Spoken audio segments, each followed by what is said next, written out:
Lines are one-dimensional, but if you put several lines together in the right way, a second dimension emerges, something more complex than any of the individual lines.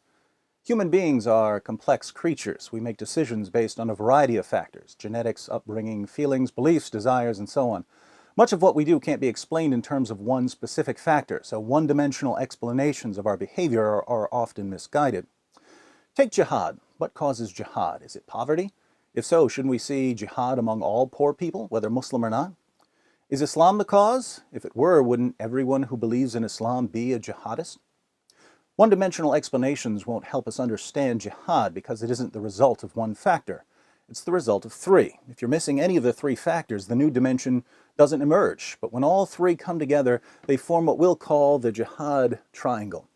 First factor, belief in Islam. To become a jihadist, you have to believe that there is no God but Allah, that Muhammad is his messenger, and that you have access to the commands of Allah and Muhammad.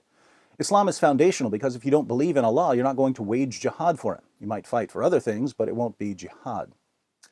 Second factor, knowledge of what Islam commands.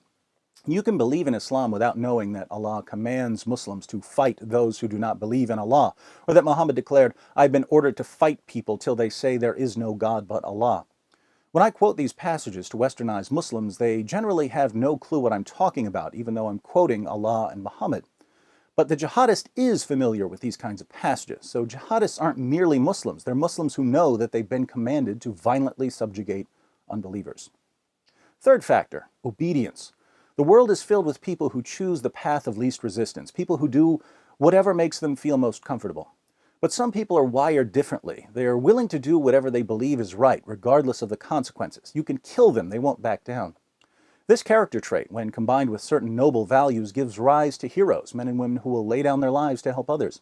But when it's combined with belief in Islam and knowledge of Allah's commands, it results in obedience and a willingness to fight the unbelievers and the hypocrites and be unyielding to them. So belief in Islam by itself doesn't produce jihad. Knowledge of what Islam teaches by itself doesn't produce jihad. Obedience by itself doesn't produce jihad. Any two of these factors combined without the third won't produce jihad.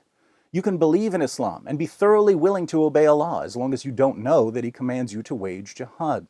You can believe in Islam and know that Allah commands you to wage jihad as long as obeying Allah isn't a priority. You can know what Allah commands and be the sort of person who's willing to lay down his life for what he believes, as long as you don't believe in Islam.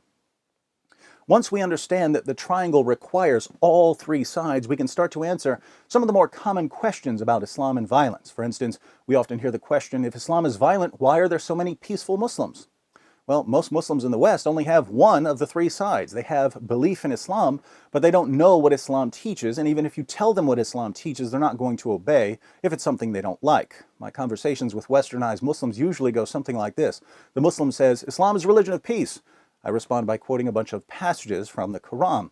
Then the Muslim says, "You're ignoring the context," so I take him through the context. At that point, he calls me an Islamophobe and says there's no point in talking to me. Notice, even when the commands and the context are spread out in front of them, many Muslims simply will not obey. They'll always be one side shy of a triangle. Another common confusion surrounds the issue of radicalization. How many times have we heard, "He was such a polite boy growing up. We don't understand how he ended up with a group like ISIS." It's actually pretty straightforward. You see, either he was raised with one of the three sides, belief in Islam, or he acquired the belief side through conversion. Either way, having the belief side opens the door for the recruiter to start working on the other two sides. You think Allah wants you to live in peace with unbelievers? You got that idea from the unbelievers, not from Allah. Let me show you what Islam really teaches. With the second side firmly in place, the recruiter then shifts his attention to obedience. You think you get to pick and choose which of Allah's commands you obey, as if our religion is some sort of lunch buffet? Allah demands complete submission, and if you don't obey, you're not a real Muslim. You're going to hell. There are plenty of young Muslims out there who will resist the recruiter. Nothing will convince them to obey. But some will pack their bags and book the next flight to Turkey, one way. Now, is it just me, or is this really, really simple? What if we discussed that a 5-year-old couldn't understand? And if a 5-year-old can get this, why are politicians and the media so confused by jihad? As it turns out, there's another shape at work among politicians and the media. I call it the octagon of spinelessness. But I think we've discussed enough geometry for one day.